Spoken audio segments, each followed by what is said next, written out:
આસનાના પહેલા લગ્ન ત્યારે થયા હતા જ્યારે તેણે BA.નો અભ્યાસ પૂરો કર્યો હતો. ત્યારે તે 21 વર્ષની હતી. પરંતુ લગ્નના થોડા મહિનાઓ પછી જ તેના પતિનું એક અકસ્માતમાં નિધન થઈ ગયું. આસના વિધવા થઈને તેના માતા પિતાના ઘરે લખનૌ પાછી આવી. તેમના પરિવારની સ્થિતિ મધ્યમ વર્ગની હતી. આસનાના પિતાની રેડીમેડ ગાર્મેન્ટ્સની દુકાન હતી. આસના તેના માતા પિતા પર બોજ બનવા માંગતી ન હતી. તેથી તેણે શહેરના એક પ્રતિષ્ઠિત લેડી બુટીકમાં મદદનીશ તરીકે કામ કરવાનું શરૂ કરી દીધું. બુટીકમાં એક બ્યુટી પાર્લર પણ હતું, જેનાથી આસનાને સજવા સંવરવા અને ફેશનના તરીકા શીખવાનો સારો અનુભવ મળ્યો. આ દરમિયાન તેના માતા પિતા તેના બીજા લગ્ન માટે ઘણા પ્રયત્નો કરી રહ્યા હતા. આસના ખૂબ જ ગોરી, સુંદર અને સમજદાર હતી. પરંતુ તેમ છતાં કોઈ યોગ્ય સંબંધ મળી રહ્યો ન હતો. પછી એક વર્ષ પછી તેના મામાએ તેના લગ્ન ઇરફાન નામના વ્યક્તિ સાથે નક્કી કર્યા. તે સમયે ઇરફાનની ઉંમર 38 વર્ષ હતી અને આસનાની 23 વર્ષ. ઇરફાનની પહેલી પત્નીનું નિધન લગ્નના 13 વર્ષ પછી થઈ ગયું હતું અને તેની એક 9 વર્ષની દીકરી પણ હતી. ઇરફાન રેલવેમાં કામ કરતો હતો. તેથી પરિવારના લોકોએ વિચાર્યું કે સરકારી નોકરી છે અને કોઈ વસ્તુની કમી પણ નહીં હોય. તેથી આસનાના લગ્ન ઇરફાન સાથે કરી દેવામાં આવ્યા. ઇરફાનની પોસ્ટિંગ બિહારના એક નાના શહેરમાં હતી, જ્યાં તેનું પોતાનું ઘર પણ હતું. આ લગ્ન ઓછું અને સમાધાન, સમજૂતી વધુ હતું. સાચું કહું તો, લગ્ન પછી આસનાને કોઈ પણ પ્રકારની ખુશી નસીબ ન થઈ. ન તે પોતાનું બાળક પેદા કરી શકી અને ન તેને પતિનો પ્રેમ મળ્યો. બસ એ જ હતું કે સમાજમાં પરિણીત હોવાનો દરજ્જો અને સારું જીવન સ્તર હતું. લગ્નના 1.5 વર્ષ પછી તેને તેના પતિ પર તેના મોટા ભાઈની પત્ની નાઝરીન સાથે કંઈક ખોટા સંબંધો હોવાની શંકા ગઈ અને તેની શંકા સાચી નીકળી. એક દિવસ જ્યારે ઇરફાનના ભાઈની પત્ની તેમના ઘરે આવેલી હતી, ત્યારે આસનાએ તેમને ઉપરના રૂમમાં આપત્તિજનક સ્થિતિમાં જોઈ લીધા. જ્યારે આસનાએ આ વિષય પર ઇરફાન સાથે વાત કરી, તો તે ઉલટો તેના પર ગુસ્સે થયો. ખબર નહીં નાઝરીને ઇરફાન પર શું અસર કરી હતી કે ઇરફાને આસનાને સાફ ધમકી આપી કે જો આ વાત કોઈને ખબર પડી, તો તે તેને તલાક આપી દેશે અને તેની સ્થિતિ ખૂબ ખરાબ કરી દેશે.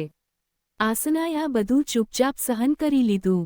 જ્યારે પણ નાઝરીન તેના ઘરમાં રોકાતી, ઇરફાન અને નાઝરીન બંને ખુલ્લેઆમ દારૂના નશામાં ડૂબેલા રહેતા અને ઘરમાં અશોભનીય હરકતો કરતા. તે બંનેને હવે આસનાની જરાય પરવા રહી નહોતી.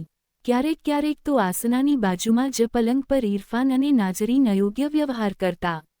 આ બધું જોઈને આસનાને પણ ખૂબ મન થતું, પરંતુ તે પોતાની ઈચ્છાઓને દબાવી રાખતી અને આ અપમાન સહન કરતી રહેતી. આસના પાસે બીજો કોઈ વિકલ્પ પણ ન હતો. ભલે નાઝરીન બેહદ આકર્ષક હતી, પરંતુ આસના પણ સુંદરતા અને અદાઓમાં તેનાથી કોઈ પણ રીતે ઓછી ન હતી. નાઝરીને ઇરફાનના જીવન પર એટલો પ્રભાવ પાડ્યો હતો કે તે જે ક્યારેક આસના સાથે શારીરિક સંબંધ બનાવતો હતો, તે પણ ધીમે ધીમે ઓછો થઈ ગયો. ઇરફાનની તબિયત દારૂના નશામાં સતત બગડતી જતી હતી. એવો કોઈ દિવસ ન હતો જ્યારે તે નશામાં ધૂત થઈને ઘરે ન આવતો હોય. આ બધા હોવા છતાં, ઇરફાનનો અનૈતિક વ્યવહાર માત્ર નાઝરીન સુધી જ સીમિત હતો અને તે તેને જ દિલથી ચાહતો હતો. નાઝરીન સિવાય તે કોઈ બીજી સ્ત્રી તરફ જોતો પણ ન હતો.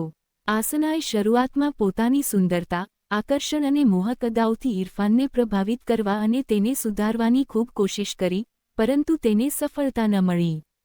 ત્યારબાદ આસનાએ સઝાના, જે ઇરફાનની પહેલી પત્નીની દીકરી હતી, તેની પરવરિશ અને ઘરની દેખભાળમાં ધ્યાન આપવાનું શરૂ કર્યું.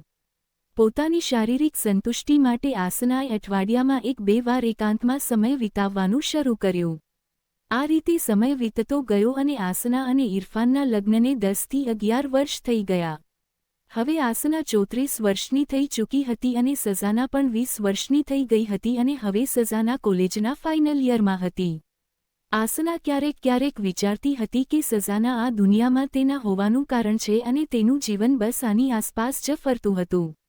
પણ તેની પાસે બીજો કોઈ વિકલ્પ ન હતો.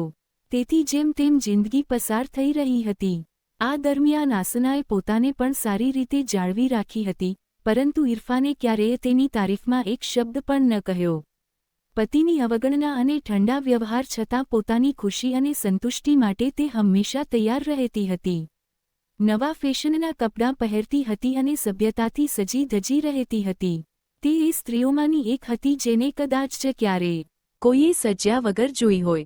પછી સાંજના 5 વાગ્યા હોય કે સવારના 5 વાગ્યા હોય, તે હંમેશા તૈયાર રહેતી હતી. પછી એક દિવસ એવું થયું જેણે તેની આખી જિંદગી બદલી દીધી. તેણે ક્યારેય વિચાર્યું પણ ન હતું કે આ નીરસ દેખાતી દુનિયા એટલી સુંદર પણ હોઈ શકે છે. પરંતુ આસનાને તેનો અહેસાસ ત્યારે થયો જ્યારે તેની જિંદગીમાં સુધીરનું આગમન થયું. દોસ્તો, તમને વાર્તા કેવી લાગી? કોમેન્ટ કરીને જરૂર જણાવજો. વાર્તા હજી ચાલુ છે.